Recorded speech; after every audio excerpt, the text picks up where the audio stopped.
Dengan ada satu cerita, betul ke Zahid bakal dicabar oleh Hishamuddin di dalam di dalam di dalam Perhimpunan Agung UMNO, pemilihan parti yang akan melanda negara, yang akan kita saksikan tak lama lagi akan ada berlaku pemilihan parti di kalangan UMNO, di dalam UMNO sendiri, di mana UMNO akan menyaksikan pemilihan jawatan tertinggi dan akan menentukan hala tuju. Okey, ada satu lagi menentukan hala tuju Anwar Ibrahim sebenarnya, iaitu Dewan Negara. Dewan Negara itu sebab kebanyakan Dewan Negara ni senator ni dilantik oleh zaman Muhyiddin Yassin, zaman Ismail Sabri dahulu. Tak lama lagi akan tukarlah tu untuk jawatan senator. Tetapi yang lain tu kita tunggu dulu. Tetapi sekarang ini the second hurdle yang Anwar kena hadapi adalah berkenaan dengan sekarang ini Perhimpunan Agung UMNO. Perhimpunan Agung UMNO. Nah, Perhimpunan Agung UMNO agak menarik tuan-tuan. Kerana apa saya kata dia agak menarik? Sebab kita akan menyaksikan kalau sekiranya Zahid kalah dalam Perhimpunan Agung UMNO ini, kita akan menyaksikan negara ini berkemungkinan besar akan tumbang. Okey, ada orang kata tadi tak juga dia kata mungkin orang kata yang menang itu tidak akan menyebabkan kerajaan sekarang ini tumbang. Dia kata mungkin. We hope so. Kita harap demikian. Kita harap kalau menang dia tak menyebabkan kerajaan tumbang. Kita harap begitulah. Tetapi sekarang ini PN is betting on Perhimpunan Agung UMNO. Okay? Perikatan Nasional is betting on Perhimpunan Agung UMNO untuk memastikan bahawa Zahid kalah dalam pemilihan kali ini. Sudah dimainkan di on the ground sekarang ini. Zahid adalah pro kepada DAP. DAP sekarang ini menguasai UMNO. DAP lah yang menguasai Zahid. Ini cerita DAP lah. The same old story, the same old mantra yang digunakan selama ini. DAP kan. Dia nak takutkan perwakilan daripada UMNO.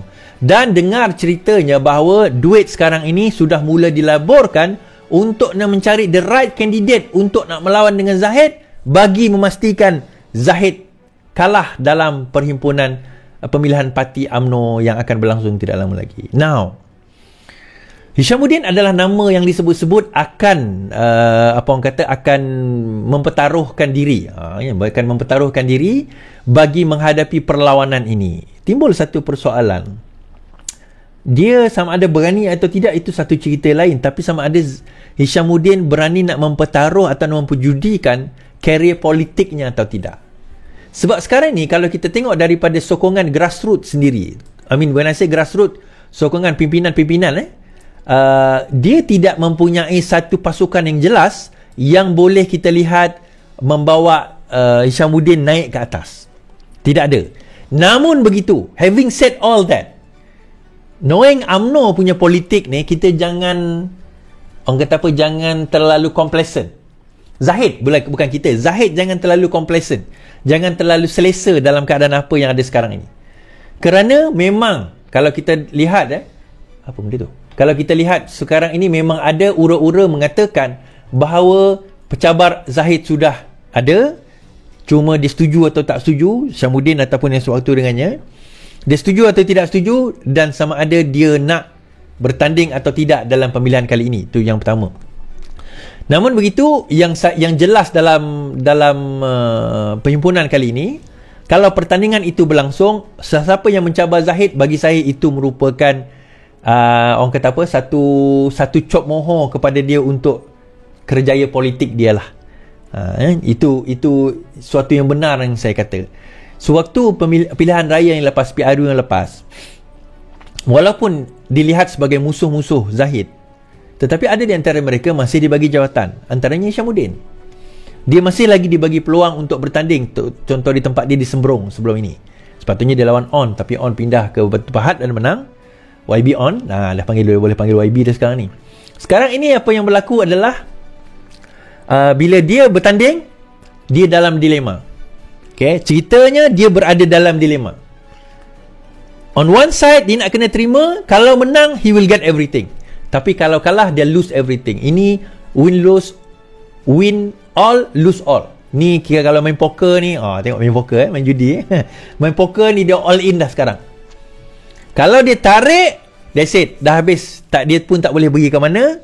Tapi kalau dia letak, dia tak pergi ke mana. Now, let's calculate. Hishamuddin lah. Mari kita kira yang mana lebih baik. Letak ke ataupun tarik? Kalau dia tarik, maksudnya dia tak menyatakan bahawa dia nak bertanding, dia setia kepada presiden dan sebagainya, peluang dia selepas ini sebenarnya pun tak berapa cerah. Peluang Hishamuddin selepas ini pun di dalam UMNO tidak berapa cerah. Kenapa saya kata tidak berapa cerah, tuan-tuan? Kalau kita lihat sekarang ini, siapa threat, ancaman yang paling besar kepada Zahid yang tinggal? Siapa? Yang tinggal ancaman paling besar Hishamuddin and the gang. Ismail Sabri, Hishamuddin and the gang. Bagi saya nampak kalau UMNO boleh recover selepas ini, selepas 5 tahun dia boleh recover, berlaku lagi pilihan raya, Zahid akan buat pasukan di mana dia akan gantikan geng-geng, dan sudah dengar pun on the ground tempat-tempat yang mana Hishamuddin kuat, Ismail Sabri kuat, dan sewaktu dengannya KJ dan semua. KJ memang tak ada lagi lah kan? Yang kuat, sudah ada orang yang akan berada di situ untuk menggantikan mereka. Sudah ada, apa orang kata, what do you call that, dia sudah ada pelapis-pelapis, sudah ada dia punya second team yang akan berada di situ untuk menggantikan mereka. Sebab Zahid masih lagi bercita-cita untuk nak jadi Perdana Menteri, untuk nak kekal sebagai Presiden Parti sekurang-kurangnya for another 2 terms. Saya tak tahu dalam UMNO ada ke tidak more than 2 terms tu, ada ke tidak, tapi hopefully ada lah kan. Maksudnya kalau dalam PKR dia presiden hanya boleh memegang 3 term saja. So Anwar dah jadi yang pertama dulu, yang ni yang kedua, next one yang ketiga, lepas tu dia tak boleh jadi presiden lagi, kena tukar orang lain. So saya pasti dalam UMNO ada ke tidak, saya rasa tak ada, tapi saya tak pasti. Mungkin dah tukar baru ke apa, saya tak pasti. Faham So dalam situasi ini saya kata, okay, balik kepada Hishamuddin tadi, so patut tak dia lawan? Jawapan mudah saya, ya. Uish, habis ke apa hal kau ni, kau nak jatuhkan kerajaan? Saya kata, kalau dilihat daripada Hishamuddin punya standpoint, ini pandangan saya, patut ke dia lawan? Ya, dia patut lawan. Untuk daripada standpoint dia, kalau kita calculate game teori lah, secara game teori, kalau kita calculate, lagi advantage untuk dia lawan daripada dia tak lawan. Kenapa? Kalau dia tak lawan, high chances untuk dia lepas ni habis kerjaya politik dia. Zahid akan pancung dia. Tapi kalau dia lawan, sekurang-kurangnya dia ada 50% chance untuk menang. Sekurang-kurangnya ada 50% dia peluang untuk menang. Dia sama ada menang atau kalah. So sebaik-baiknya dia kena lawan je sebenarnya. Persoalan seterusnya, adakah dia berani? Resources tu tak ada isu. Perikatan Nasional akan bantu. Tetapi sama ada dia berani atau tidak nak mengambil langkah drastik nak pergi melawan Zahid dalam pemilihan Agung UMNO kali ini. Itu je. Dia kalau ikut calculate, macam dulu saya calculate pasal PN dengan BN kan.